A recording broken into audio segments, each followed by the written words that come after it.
Welcome, I'm Erin Lyons. I'm Wale Adewale. And this is the Already Everything podcast.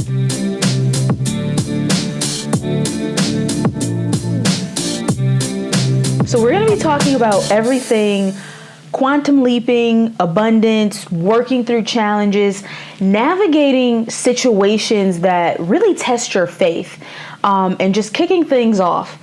Can you share with us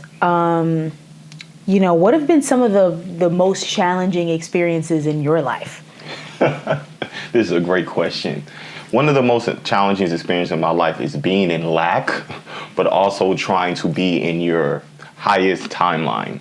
So, for example, when I was in college, I didn't really have a lot of money. So going through that transition of trying to go to the NFL and trying to have money for training and the money for food and stuff like that, it was really hard for me to really have my best foot forward moving forward because I didn't really have the money to really do so. So that was one of the hardest parts of my life. I think a lot of people can relate to that, and it's when you're trying to change your life, you just started learning about manifestation probably, and you want to believe that something else is possible. However, you have all of these conditions and circumstances surrounding you, such as I have rent, or I have a car note, or I have to eat every single day, and I think for people who might be new to this information, when we're talking about lack, we're just talking about the experience of not having enough or feeling like you don't have your needs met. And so I think that's very relatable.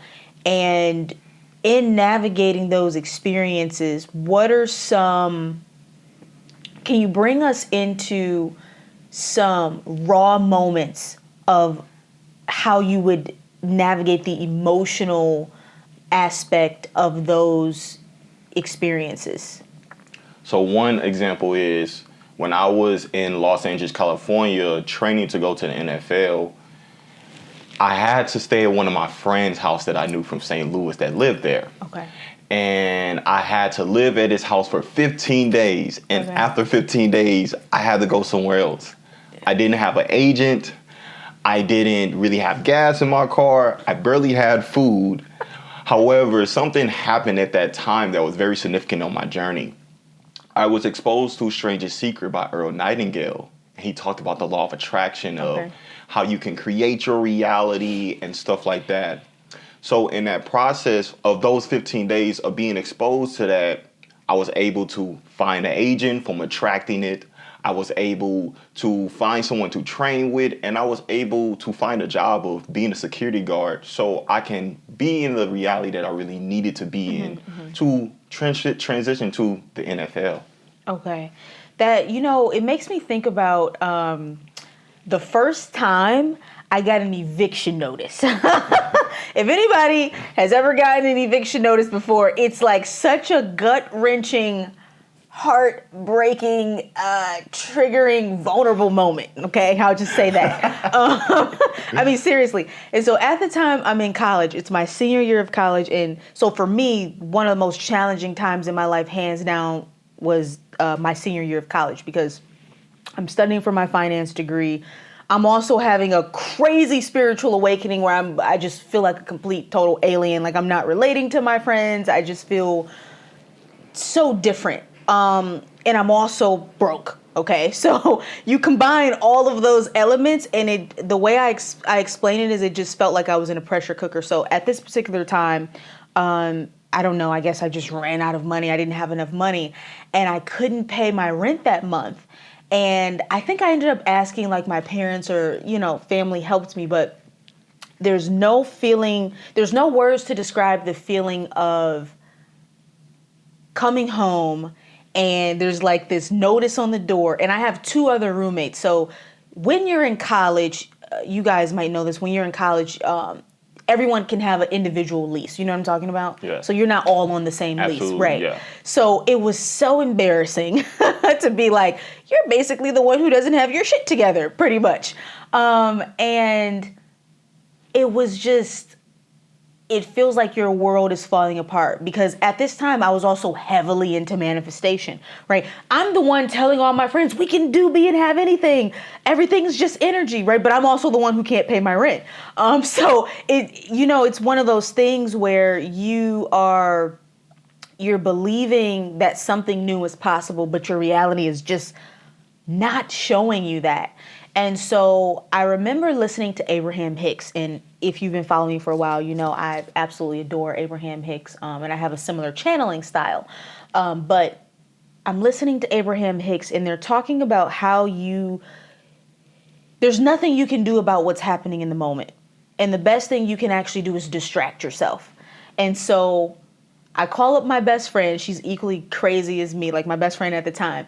And she's aware of what's going on. And I'm like, hey, let's just go for a walk. Let's go for a hike. Mm-hmm. And we go on this hike, and it's like the most beautiful walk ever. It's like, I feel like the dragonflies are communicating with me, like nature's communicating with me. And it totally took my mind off of the very real reality of how am I going to pay my rent. And I kid you not, by the time I got back home, I don't know if some random money came through or if I had sent maybe my mom a text or somebody and the money just came through. But sharing this to say, like for me, that's a very visceral, raw moment of experiencing lack, experiencing the threat of my immediate reality. And that was a strategy that I used and something that I still do to this day. It's distract yourself. So when you say distract yourself, what are you distracting yourself with? It's sort of like you're getting your mind off of the problem. Because there's nothing I can necessarily do about that right now. Absolutely. The only thing I can actually do is shift my energy. What's going to shift my energy? No longer focusing on the problem. So, for people who are living in that type of scenario right now, I would say listen to music. I would say go for a walk or a hike like I did. I would say maybe put on a movie, watch something funny. And this is what's going to happen. Your brain is going to tell you, what the fuck are you doing? Like, you have this very real problem. You're just going to watch a movie. You're just going to put on Dave Chappelle. That's my favorite comedian. You're just going to put on Dave Chappelle and laugh your pain away. And literally, yes.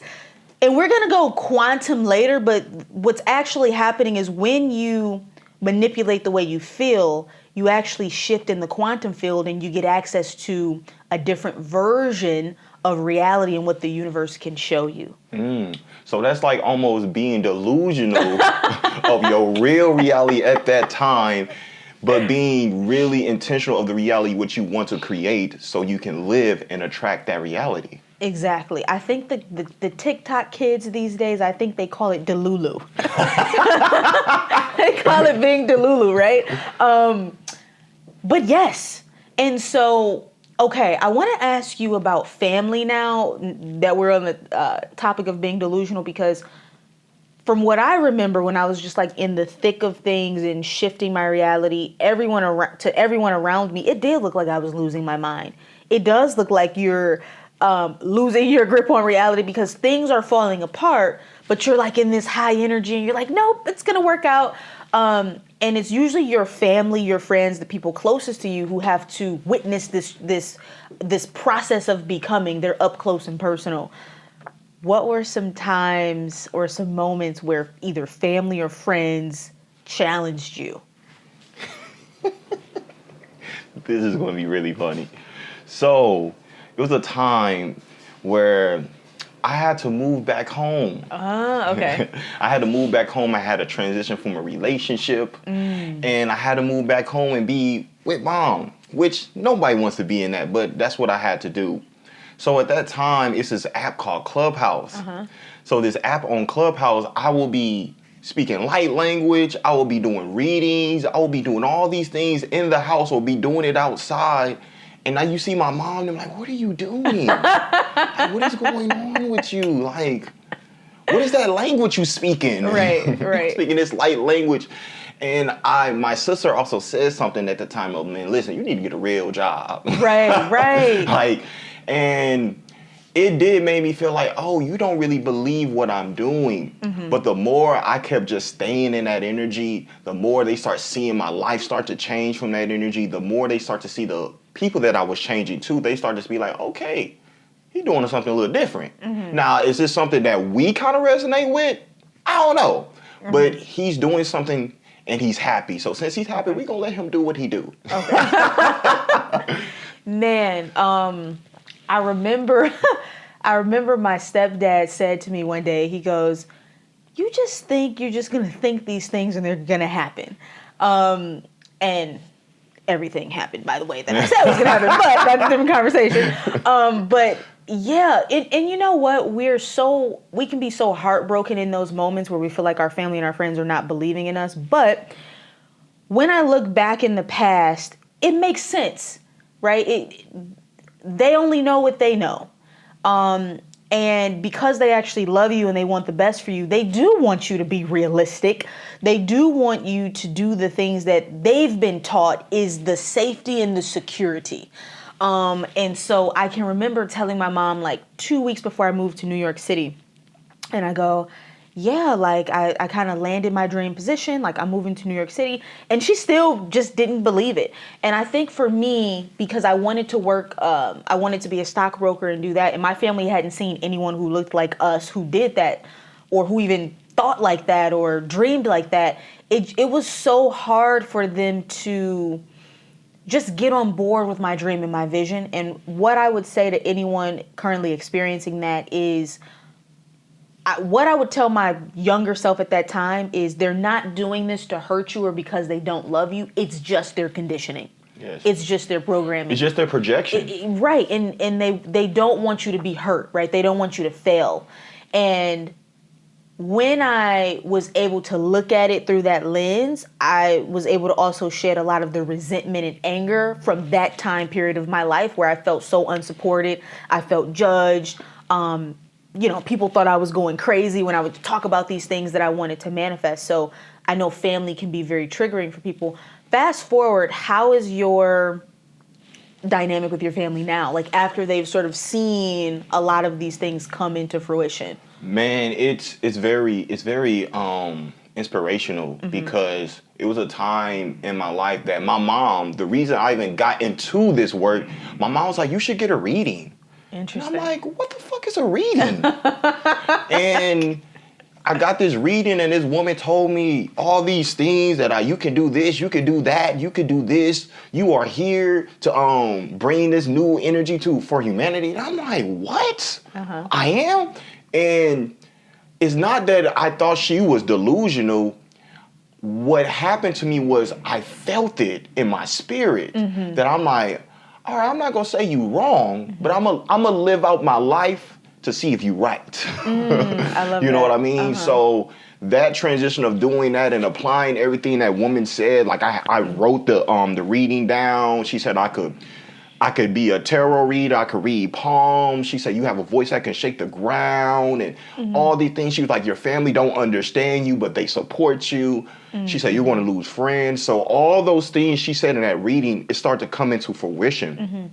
And the more it came to fruition, then when I started doing readings, then that's when I started traveling the world. That's when I started doing more things of living in my purpose that it started to change so much that my family started to see my life start to change. They started to see my money start to change. They start to see how I would do everything every single day start to change. That they like, you know what? Let me listen to him. Let me ask him for advice. And it came to a moment in time that my brothers, my sisters, and my mom, they all asking me for things now. Right. It's starting to change their vibration now. Then they're resisting the vibration that I was trying to put out.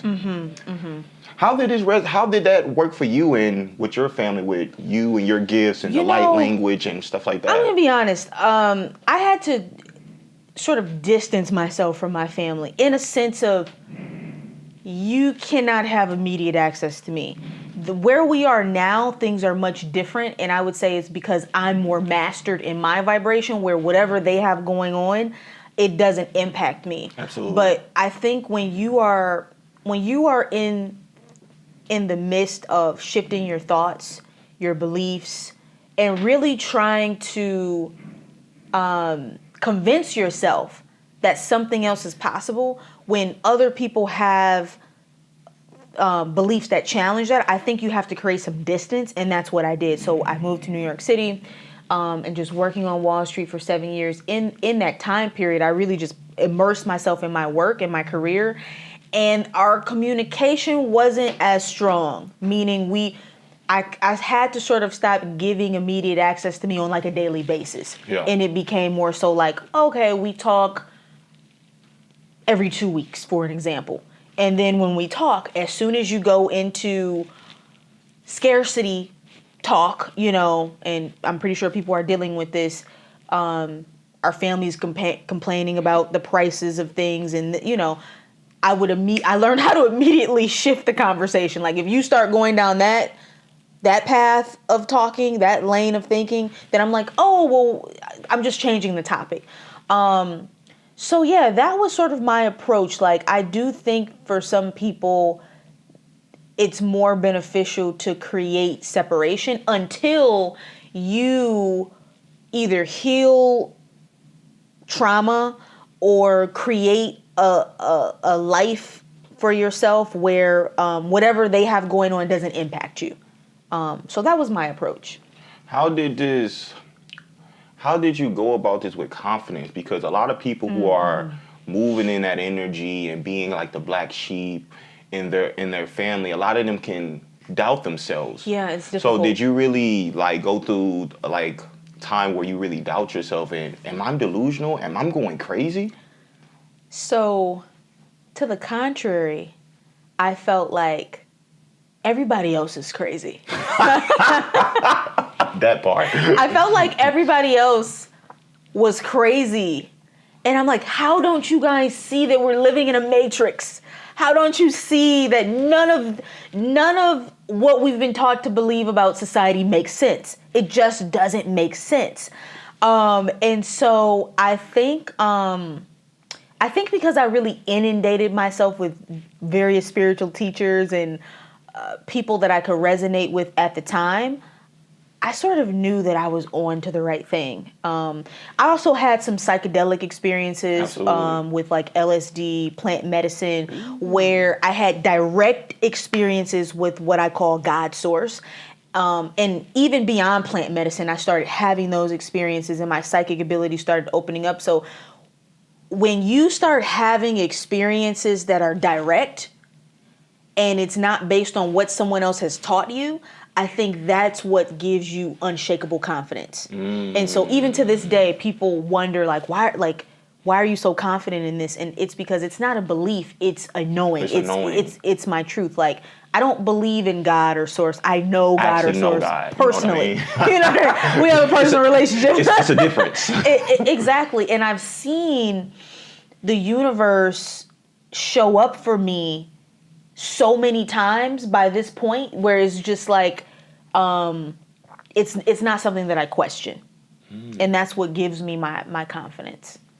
I would like to ask you another question because we talked about psychedelics. Yeah.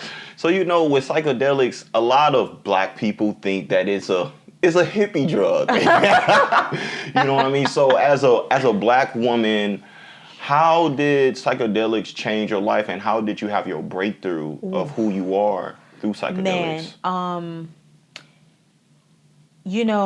in a lot of the interviews that I've been doing recently and conversations, I've spoken a lot about a particular, like my first LSD experience. And I feel like I have to talk about that because it was such a big part of having a massive spiritual breakthrough. And just like what you're talking about, like, okay, so this is around 2014, 2015, I didn't have other black people or people around me of color who were exposed to psychedelics, right? And like you were saying, in our community, it's sort of like, it's seen as just like a hippie drug or just something that you wouldn't do. So when it was presented to me, I'm like, dude, like I'm not about to do crack with you. That in my mindset, that's what I thought. You know what I mean?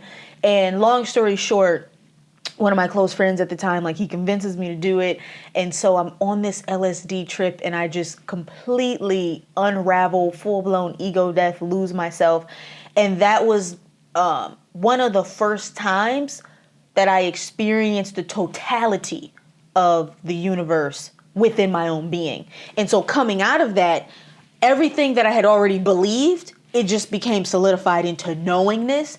And so even when you say, like, as a Black woman, like, what did that do for you? Really what it did for me was it shifted me out of that identity of I'm in this avatar as a Black woman. And I think even if I would have been a white male or an Asian woman or whatever, like it takes you beyond who you think you are and who you think society has labeled you as. That was probably the biggest thing that psychedelics did for me, is it collapsed every false belief I had about myself that was associated with the identity based on society going, you're a Black woman. You see what I mean? I became my soul, my spirit.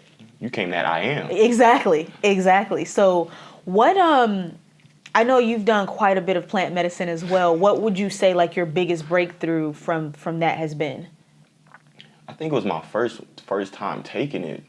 I was doing door to door, and I actually was working with some hippies, and he was like, "Bro, we got some shrooms, and I was like, "This is the moment." And the reason why I was drawn to it because it was a time where I was in college and I was just connecting with my big brother, and he was like, "Anytime you got something on your mind and you really want to know it, take shrooms." Interesting. I was like, "Interesting." He was like, "It comes from Earth, so it's natural." I was like, noted. So the time it happened when I was doing door to door, and I was like, okay, it's time for me to do it. So we went into the mountains, and on this transition in the mountains, we end up taking it, and I start taking it, and I'm starting to feel high and all this laughter, and then something told me, go away from these people. It says, go to the water. And I went to the water, and the water spoke to me. It said, you are God. Wow. You are everything. And I was like, what? I am God? What? Yeah. We are everything? And then I'm starting to see these visuals, and I'm seeing colors that is not from the rainbow that they told us. I'm like, well, what is reality? And then I just went down a rabbit hole of really understanding what is life and how we can create life here as a human, just from that one experience. I want to talk about psychic abilities, and especially you being a man and a Black man. I'm pretty sure you haven't had many examples of men moving into that as a career path, as something that they take serious and show the world. What has that journey of embracing your role as a healer, a channeler, and someone who works in the Akashic records? I'll be honest, it's been fucking hard. And the reason I say that because when I was 3 years old, I used to do things that I didn't know logically I was doing. I would create these action figures, and I will be like a WWE superstar. I will be like a Power Ranger. I will be like Michael Jackson, but I will create these realities.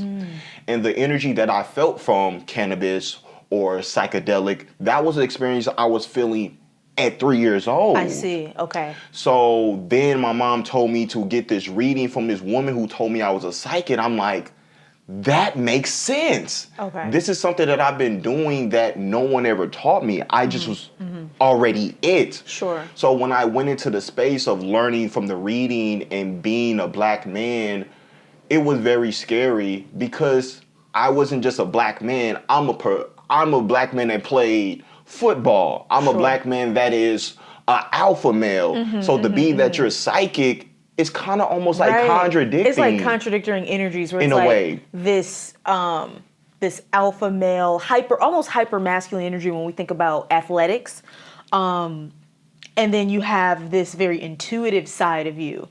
Did you, especially when you went D1, right? Play at Utah State University, and so you're playing D1 football, and is this when your gift started unraveling?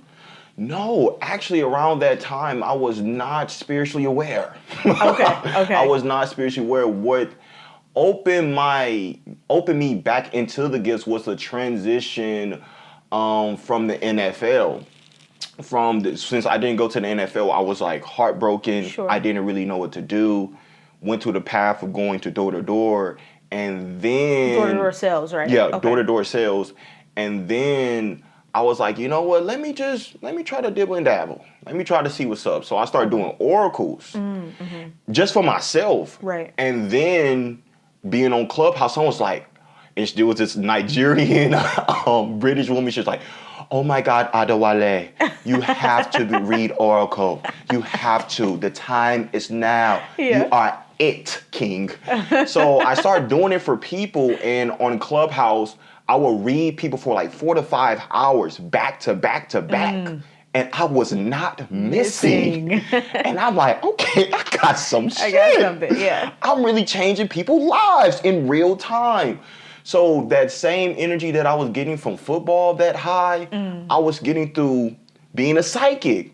So it was just a transition of, you know what, I gotta embody this. I gotta really walk into this and not care what other people think. And if they don't get it, it ain't for them to get. But the ones who are going to get, they're going to be attracted to me. And I will say that it takes time to integrate being the psychic, the channel, the person with the gifts with whatever like mainstream thing you're doing. So in my case, by this point, I'm working on Wall Street, and I'm a wealth manager, I'm a stockbroker, and people always wonder, well, did you still have these gifts? And the answer is yes. It just took me time to hold these two versions of myself simultaneously. And I think what a lot of people struggle with is they compartmentalize, right? It's like, oh, well, this is my spiritual stuff, and then this is my earth human stuff.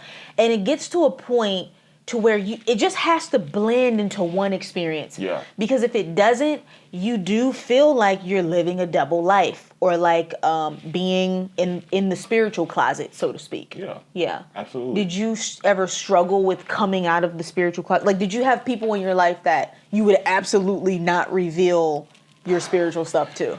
My teammates, the football world, the football realm, because like I said, I went into that energy of doing those things, but then I got an opportunity to get back into football as a professional. I was drafted first round to play for the USFL. So I went back into football, but being spiritually in tune, spiritually awakened.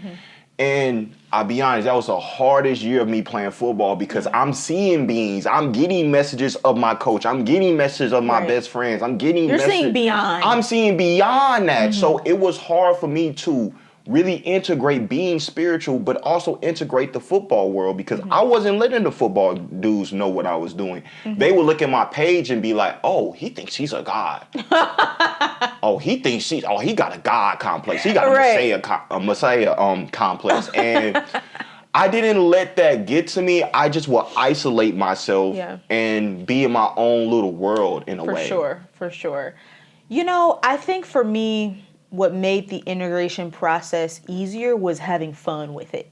Like, I'm the type of person where I can still do mainstream things, like go to a bar or go to a club with my friends. Not that I'm doing that all the time, but if I do, I think what spiritual mastery actually is your ability to extract the highest out of the moment.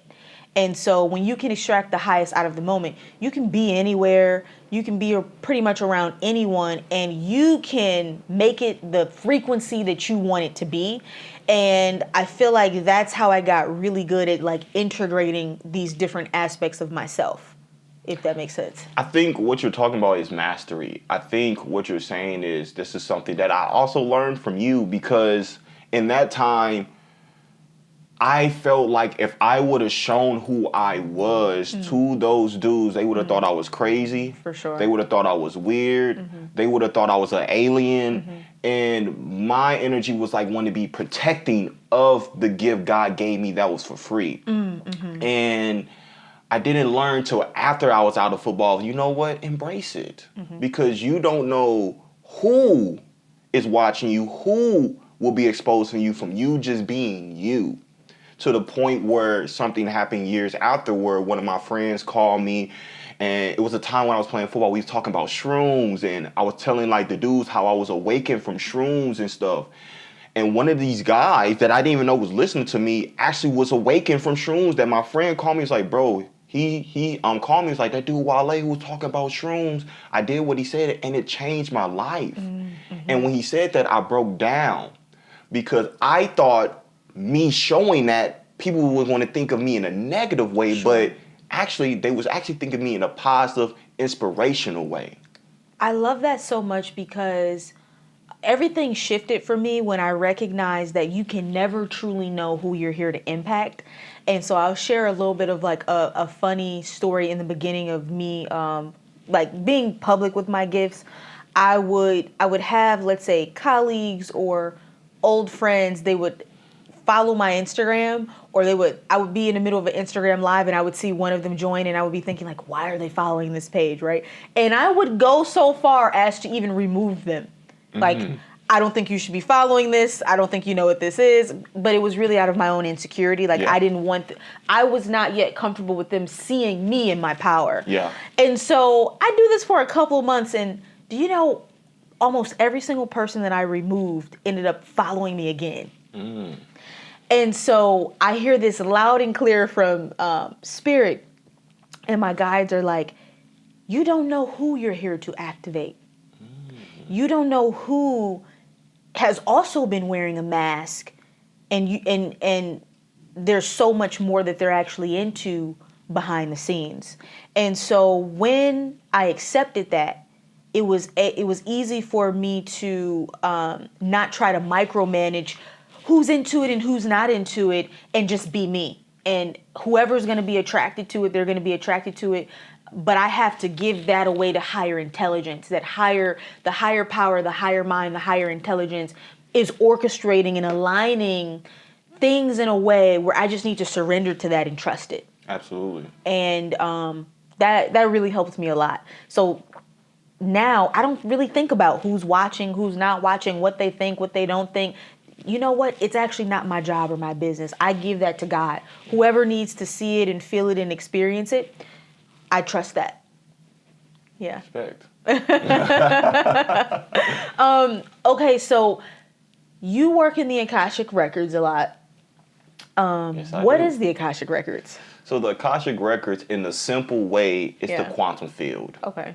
We all can feel this quantum field. Some people feel it more than others, but it's the quantum field. Other people call it the Book of Life. Okay. The reason people call it the Book of Life, because from knowledge of man and beyond man, it is information from the past, present, and future of all timelines in this field. Okay. And so when you're working with people, you can see into their past lives, present things going on with them, and also their future selves. Absolutely. Soul contracts, what they're here to do in this lifetime, what's their star seed origin, stuff like that. And so, okay, I want to go back. You were talking about when you were 3 years old and you were playing with these action figures. You would actually be doing that in the Akashic Records. Correct.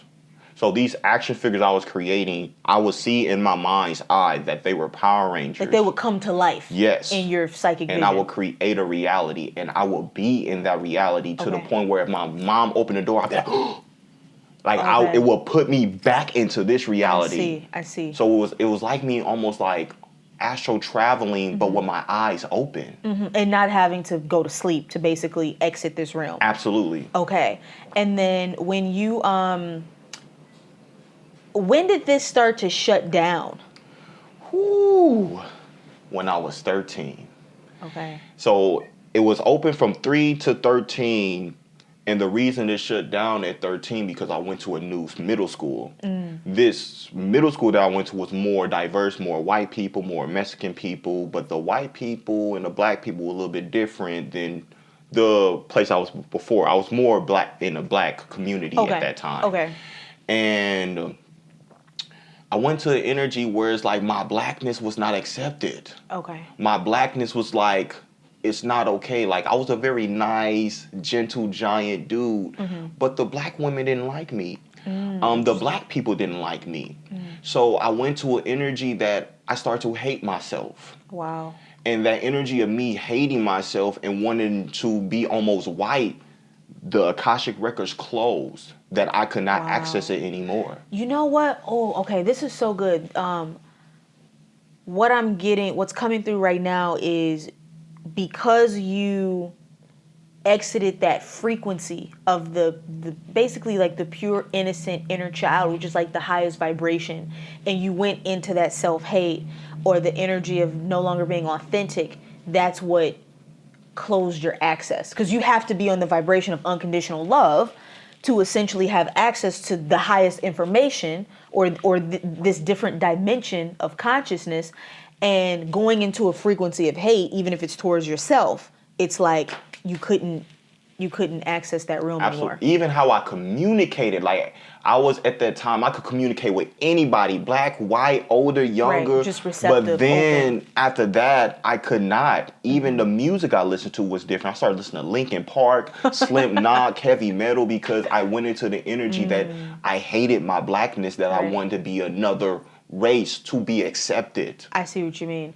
But okay, I kind of want to, this is interesting, talking about rejection that you experienced from black women, and it seems like the people of color that you experienced at this new school. What types of things were they doing? Like, what was the rejection about? Like, it seems like they would embrace you, especially if you were in a more diverse school. It would sort of seem like you all would band together, click together. What was the rejection about? Well, one of it was one of the girls used to always like just joke and laugh about me and be like, "You're so ugly." And would laugh, and I'm like, no, this is not funny. Right. This is not funny. Wow. Or another situation happened, I don't even know the dude's name, his name Anthony LaRocco. He was like, what's the capital of Thailand? And I'm like, I don't know. No. Bangkok. And he actually hit me in the middle part of me. And I literally got out of my chair and said, if you do this again, I will fucking kill you. Oh my gosh. So it's like little things like that. It's I see. why y'all keep playing with me? Why y'all keep trying me? And I don't know, because I was very nice and I was just very sweet. And, a lot of women just like the bad boys. Right. And then with people, when they think you a nice guy, they think you a little bitch. So, so I felt like I was going through those things that it was probably one of the hardest times of my life. Wow. Absolutely. Yeah, feeling that rejection. Yes. Yeah. So, I don't know. For me, the craziest I've probably ever felt was more so when I was in college and these gifts were coming online. And I remember, this might trigger some people who might be like more religious, but I remember I used to be so radical back then too, like very, very raw. And that was my way of coping with being different, though, is kind of being more like, almost like how Kanye West can be, like super aggressive or like, I told you who I am. Exactly. A guy. Exactly. I remember asking my friends like, oh, like, what do you guys think about like Christianity and like religion doesn't really make sense, right? And they're looking at me like I am insane, like I'm crazy, because that's all they know. And I think I say, well, believing in Jesus is equivalent to like believing in Hercules. And I have a completely different thought on this now. At the time, because I was just coming into so many new principles and concepts. Absolutely. I was very insensitive, I would say. And so, yeah, my friend group at the time, and the people who were around me, I'm pretty sure they thought I was absolutely, like, literally losing my mind. I didn't go into the same energy you went into. I more so went into like, I'm gonna prove you, I'm gonna show you, and that added to like my fuel, my desire to become successful, and that type of thing. Yeah. Interesting. That makes so much sense. But when people think you're crazy, it's a very triggering state of being to be in. Yes, you could feel lost. You could feel like, man, where am I from? Who am I? Like, what am I doing here? Because you're not seeing people like you. And that's something that made me feel crazy, because I would do those things when I was a kid. And I would go to school and I'm not hearing people talk about that. Right. I'm not seeing people on that energy of seeing it. And I'm like, well, what the heck I'm doing? What the heck am I? I don't know, something's not adding up. Right. So that's the energy that I was from 3 to 13. Even after that, where my mom will always say every time I had a new girlfriend, did you tell him what you used to do when you was a kid? And it was one time she said it, I'm like, why you want me to tell them that I'm weird? Why you want me to tell them that I'm crazy? She said, no, I don't think you're crazy or weird. I think it's unique. And I'm like, oh, you think I'm unique? Yeah. So I had a revelation of like, I was creating this in my own mind. This what I have that God gave me, this is something that I can help people with. Right. I can expand people with. I can inspire people with. So that one gift that I kept so secret was the gift that I'm doing right now that I'm able to do with you and to show the world with that. Yeah. I'm very grateful of that journey from that. So I, like I was saying, I went into this energy of like, oh, I'm going to prove people and I'm going to manifest all this success. And so fast forward, I do that. I go to Wall Street. I'm working at, top financial institutions, just raising millions of dollars, working with high net worth clients, doing, living my dream. And so the energy that I went into was, okay, if no one believes me essentially, or if no one is ready to receive this, I'm just going to keep it to myself. And I stopped being the person who wanted my friends to be on board, wanting my family to be on board. And I just accepted, hey, it's not their time, it's not their path, but I kept it to myself. And I used it to my advantage, right? I created everything I wanted to create, and I'm having a great time. I'm talking to beings, I'm talking to source, I'm talking to angels, all types of energies, and I'm manifesting.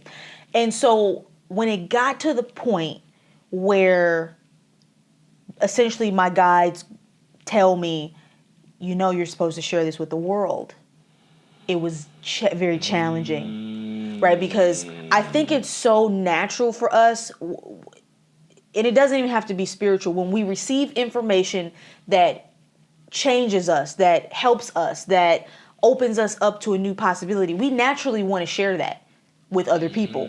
And because I was rejected and people thought I was crazy, and I just kind of shut that down and kept it to myself, when it was actually time for me to step into the role and the path of a teacher and a guide, I had to essentially go through another ego death. Was you scared? I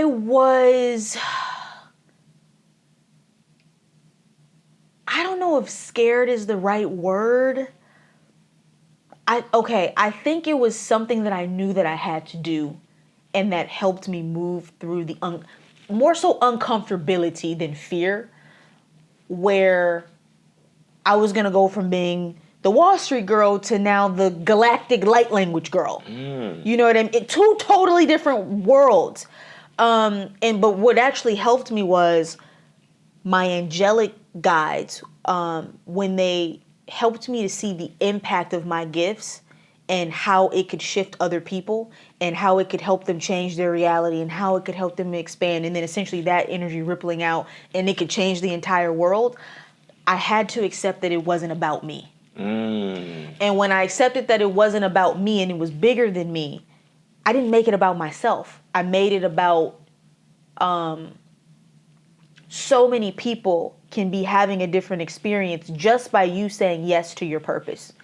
And that's what helped me move through the uncomfortability of, oh, my colleagues on Wall Street are trying to follow my Instagram, or my family's trying to see what I'm doing, or you know what I mean? I had to go beyond myself. That's very mature of you.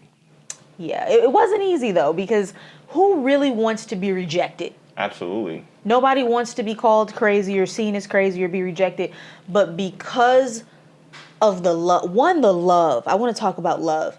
The love that I felt from God, source, universe, whatever people resonate with, and that unconditional frequency of acceptance and how it healed my heart and it healed every false belief I ever had about myself. I just knew in my soul, my spirit, everyone deserves to feel that. And Absolutely. To remember that is the only real truth. I think that's the biggest thing people struggle with is experiencing and really feeling that unconditional love from Source. Yes. And it's the thing that we all really want. Absolutely. We just want to be loved. Be seen, understood. Exactly. So, I think love is the reason that we're doing everything that we're doing, even if we don't realize it. Is like the hidden force that drives our actions. Mm-hmm. If there's one practical piece of advice you could give to people to experience that love, which will help them get through all these challenging things we're talking about, what would it be? Be unapologetically, disrespectfully you. Mm-hmm. Be you. Because the more you be you, the more you're going to see your world around you see you, embrace you, honor you, and you're going to help people to understand themselves so they can be themselves as well. So be you. I love that. Just be you. Be authentically you. I would add on to that, and I would say trust in a higher force that is guiding your steps, because this force loves you unconditionally. The only thing that it's ever doing is guiding you to your next best place. And when you surrender to that higher force, you don't have to know all the details. You don't have to know all the steps. You don't have to know what's coming next. When you trust that this higher force loves you unconditionally and wants to see you at your best, you will attract the best to you. Yes. Mic drop. Yes. So thank you for tuning into the Already Everything podcast.